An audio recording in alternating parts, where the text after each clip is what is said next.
তোমরা কি চিনতে পারছো এটা কি? তো অনেকেই চিনবে না, আর যারা গ্রামে থাকে তারা তো অবশ্যই চিনবে। তো আমাদের মসুর ডাল জমির, তো আমি এখানে ভাঙিয়ে নিচ্ছিলাম। অনেক আগে ভাঙিয়েছিলাম, তো ওগুলো শেষ হয়ে গেছে, তো আজকে আবার বসেছি ভাঙানোর জন্য। তো এখানে আমি ঘুরিয়ে ঘুরিয়ে ভাঙিয়ে নিচ্ছিলাম। তো চলো বলি, এখানে দেখতে পাচ্ছ ডালগুলো ভরে নিতে হবে, আর ভরার পর লাঠি দিয়ে ঘুরিয়ে নিতে হবে, আর ঘোরানোর পর চারোদিক থেকে ডালগুলো পড়ে আসবে ঝরে ঝরে। তো আমার তো ভাঙানো হয়ে গেছে, আর এদিকে মা ঝেড়ে নিচ্ছে। তো ঝাড়ার পর দেখো ডালগুলো কত সুন্দর লাগছে।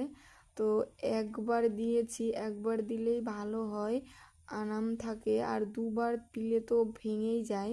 তো মার তো ঝাড়া হয়ে গেছে, আর আমি এখানে ভরে নিয়ে রেখে দিলাম। তো যখন রান্না করব এখান থেকে নিয়ে নিয়ে রান্না করব। তো কেমন হয়েছে জানাবে। টাটা।